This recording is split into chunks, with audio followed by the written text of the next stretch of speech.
My learnings from this experience. Only two. One, we, the poor, uneducated, hungry people, do not have access to the law. We do not have protection from Goliaths. Two, the value of knowledge. That's all I want to talk about today. That's what I learned from this experience. So let's start to access to law. The Goliaths, they understand the legal system so well, they invest in it.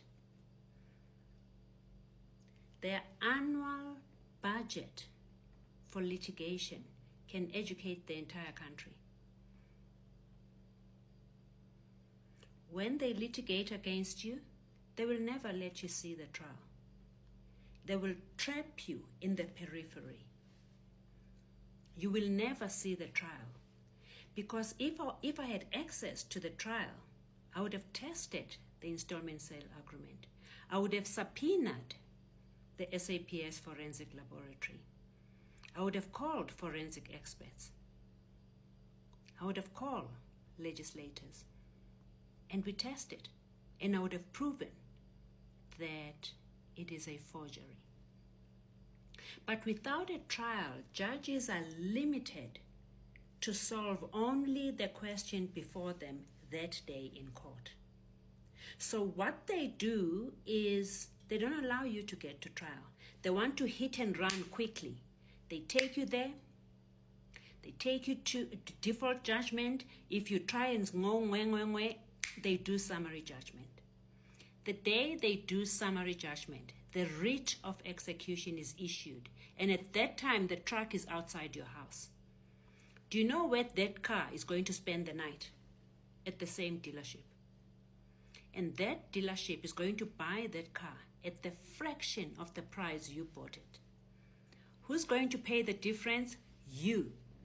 The bank is going to sit on your throat and they'll say, look, the car was 10 Rand. We sold the car for 3 Rand. We still need 7 Rands and you are responsible for it. So now you are paying for a car you don't have. And the dealership is doing a brand new transaction with the car. And they roll it a few times. So if I cannot prove this legally, how else can I do it? If they just go hit and run and they're out. So if you think you're going to fight back and do what I did, for 4 years, I was in court all the time, but I never saw the trial. They trap you in urgent interlocutory things. You just go like this. You'll never see the trial. Even if the trial were to come, the trial date is 5 years away. So you have to wait 5 years. I told you about the lawyers. They're all briefed. Wherever you go, they'll tell you, it's a conflict of interest. We can't do it. When you find a lawyer with a brain, you know what they do? They give him a killer retainer. And they drop you. You'll never fight against them. Even if you were to find a lawyer, an ethical lawyer, do you have the money? Do you know the Justice for matter was in court for 3 days? Do you know what a senior counsel costs per day just to appear in court? It's between 80,000 and 150,000. If he's there for 3 days, it's 240,000 to 450,000, not negotiable. So they take senior counsels to court. You have to match them. 240,000, where are you going to get that from? It's not even worth 240,000. So your home is not worth 240,000. How are you going to pay that for legal fees? For one appearance, it's not even the case. one appearance. And that money does not even consider preparation, drafting, none of that. Only appearance. Where are you going to get that from? So by virtue of not being able to access the law, we need to question the constitutional promise that says everyone is equal everyone is equal before the law. How?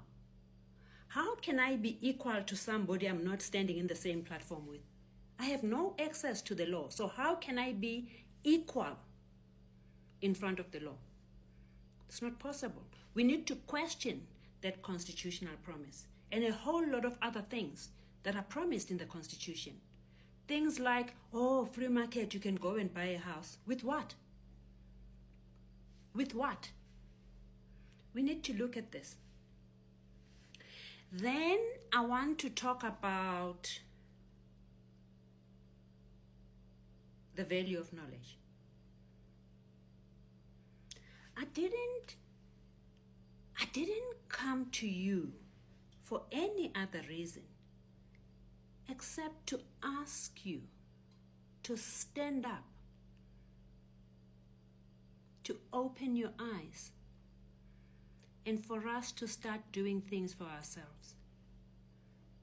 You see, everyone is screaming about qualifications now. That's just noise. That's just information. Education does not happen in university. University just collect these useless papers. That's not where the education happens. You know, there's the first 1,000 days of a child. That's about 2.5, 2.6 years, or 2.7 years. If you miss those 1,000 days, something just closes. You'll never rescue that child again. So the most important thing we need to do is to make sure that the first 1,000 days are properly covered. There's a huge jump between the first 1,000 days to university. We will look at all of that, but we need to do things properly. So what I want to do from tomorrow is I want to start talking about the educational program.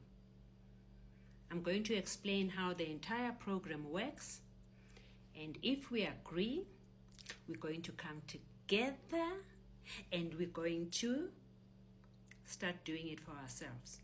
Educating our children, looking after our elders. We build old age homes. We go fetch our grannies from the leaking shacks and we put them in a safe place.